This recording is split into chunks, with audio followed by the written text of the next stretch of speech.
Property ట్యాక్స్లు కడితే అభివృద్ధి చేస్తారా లేక అభివృద్ధి చేశాక ప్రాపర్టీ ట్యాక్స్లు కట్టాలా? పోనీ ఏళ్ల తరబడి ట్యాక్స్లు కట్టినా అభివృద్ధి చేయకపోతే అప్పుడేం చేయాలి? చేసేదేమీ లేదు. అందుకే ఓ కాలనీ కొత్త నినాదం ఎత్తుకుంది. నో బెనిఫిట్ నో ట్యాక్స్ అంటోంది. హైదరాబాద్లో మొదలైన ఓ కాలనీ వివాదం ఒకవేళ సిటీ అంతా పలికితే ఖతం ఖల్లాస్.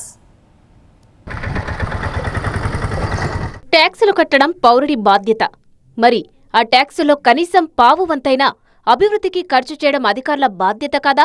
5 ఏళ్లు 10 ఏళ్లు ట్యాక్సులు వసూలు తప్ప ఒక్క బెనిఫిట్ కూడా లేకపోతే నిలదీసే అర్హత పబ్లిక్కి లేదా? ముమ్మాటికి ఉంటుంది. ప్రస్తుతం అదే జరుగుతోంది అమీన్పూర్లోని సర్దార్ పటేల్ నగర్ కాలనీలో.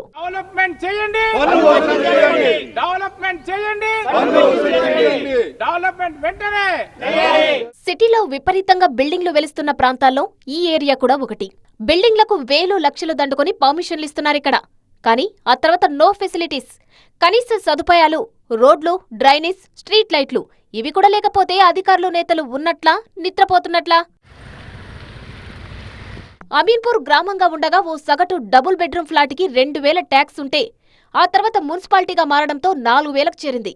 ఇప్పుడు కార్పొరేషన్లో విలీనం తర్వాత దగ్గర 8000కు చేరింది.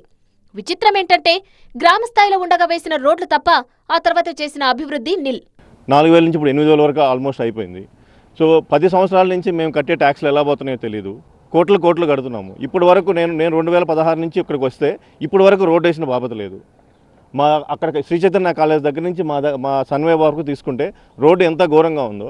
మన మున్సిపల్ కమిషనర్ గారికి, అమీన్పూర్ మున్సిపల్ కమిషనర్ గారికి ఎన్ని లెటర్లు ఇచ్చాము. మా ఎగ్జిస్టింగ్ కమ్యూనిటీ, ప్రీవియస్ కమ్యూనిటీ, అంతకుముందు కమ్యూనిటీ మెంబర్స్ కూడా చాలాసార్లు రిటర్న్గా వెళ్ళి కలిసి ఆఫీస్ దగ్గర గంటలు వెయిట్ చేసి ఆమెను కలిసి మా బాధలు చెప్పుకొని ఇన్నిసార్లు చెప్పిన తర్వాత కూడా ఎవరి దగ్గర నుంచి ఎటువంటి రెస్పాన్స్ లేదు. ఇన్నాళ్ళు బిల్ కలెక్టర్ వస్తే రండి బాబు కూర్చోండి అంటూ టేబుల్లో కుర్చీలు వేసి వరుసలో నిలబడి ట్యాక్సులు కట్టిన ఇక్కడి గేటెడ్ కమ్యూనిటీలు ఇప్పుడు వసూళ్ల కోసం వస్తే ఊరుకోవమంటూ నినదిస్తున్నారు. మీరు పన్నులు తీసుకుంటున్నారు కానీ మా అవసరాలేంటి, మా కష్టాలేంటి అని ఎవరి దృష్టికి రావటం లేదు. ఇది చాలా దౌర్భాగ్య పరిస్థితి. ఇంత పరిస్థితుల్లో మేము ఇలాగా జీవనం గడుపుతున్నా కూడా మా కేసు కట్టిసి చూపించిన వాళ్ళు లేరు. మరి అధికారులకు మొన్నటి వరకు మున్సిపాలిటీ చైర్మన్ కి ఎమ్మెల్యే స్థాయిలో వినతులు ఇవ్వలేదా అంటే ఓ 25 సార్లు ఇచ్చే ఉంటారు. అయినా ఒక్కరు కూడా పట్టించుకోలేదు. ఇక్కడ కట్టిన ట్యాక్సులు తీసుకెళ్లి ఇంకెక్కడో అభివృద్ధి చేస్తూ సర్దార్ పటేల్ నగర్ ని మాత్రం గాలికి వదిలేశారు. ఇప్పుడు ఇక్కడ రోడ్లంతా గుంతలమయం, ఎవరూ చూడరు. అమీర్పూర్ లేక్ నుంచి అక్రమంగా నీటి ట్యాంకర్ల వ్యాపారం జరుగుతుంది. అయినా నిలదీసే దమ్మున్న అధికారి లేడు. డ్రైనేజ్ అడిగితే నో రెస్పాన్స్. 60-40 ఫీట్ల రోడ్లు కుచించుకుపోతున్నా కళ్లున్న కబోదుల్లా మారారు అధికారులు అంటున్నారు కాలనీవాసులు.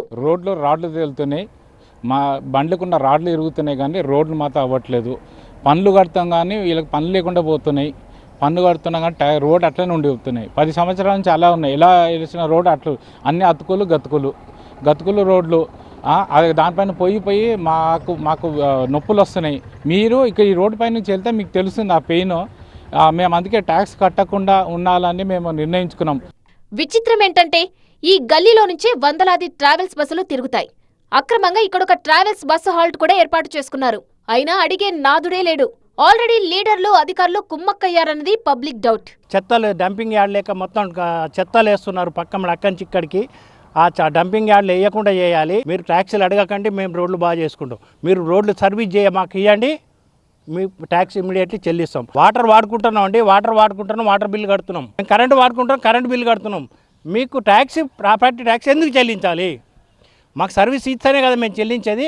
కాబట్టి సర్వీస్ ఇవ్వండి, మీ ట్యాక్సీలు మీరు తీసుకోండి, మేము దానికి మేము రెడీగా ఉన్నాం. ట్యాక్సుల కోసం మొదట్లో 1-2 సార్లు అడిగిన అధికారులు ఎకనామిక్ ఇయర్ మారేసరికి కట్టకపోతే మీకే నష్టం, నోటీసులు వస్తాయి, పెనాల్టీలు పడతాయంటూ బెదిరింపులకు దిగారు.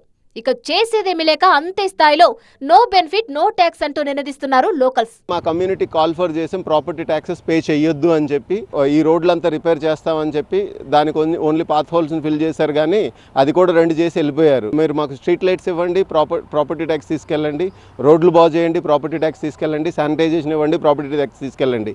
ఇది లేకపోతే మాత్రం ఇక్కడ నుంచి మేము పే చేయము. మరి ఇదంతా తెలిసిన అధికారులు కాదని ఖండిస్తున్నారంటే అది లేదు. అవును, నిజమే, చేయలేకపోతున్నామంటున్నారు. అదేమంటే స్వీపర్ల శాలరీలకే డబ్బులు లేవంటున్నారు. మరి కడుతున్న ట్యాక్సులు ప్రభుత్వ ఖజానాకు వెళ్తున్నాయా, ఎవరి జోబుల్లోకైనా వెళ్తున్నాయా? ట్యాక్స్ అయితే మాత్రం అందరం పే చేయాలి. పే చేస్తేనే జిహెచ్ఎంసీకి నిధులు వస్తాయి. నిధులు వస్తేనే నిధుల ద్వారానే మరి సిబ్బంది జీతాలు, మరి అదేవిధంగా మెయింటెనెన్స్, అదేవిధంగా డెవలప్మెంట్ వర్క్స్ ఇవన్నీ కూడా చేయాల్సి ఉంటుంది. కాబట్టి మీరు పే చేయండి. పే చేసి మీ గ్రీవెన్స్ ఏమైనా ఉంటే మీరు రిప్రజెంట్ చేయండి. చేస్తే మేము కన్సిడర్ చేస్తాము. సన్వే ఓపస్ నుంచి మియాపూర్ రోడ్ వరకు, అంటే మీడియన్ కనెక్ట్ అయ్యే వరకు 2 కోట్ల నిధులు మరి మంజూరికి ప్రతిపాదన పంపిస్తే కమిషనర్ గారు మంజూరు కూడా ఇవ్వడం జరిగింది.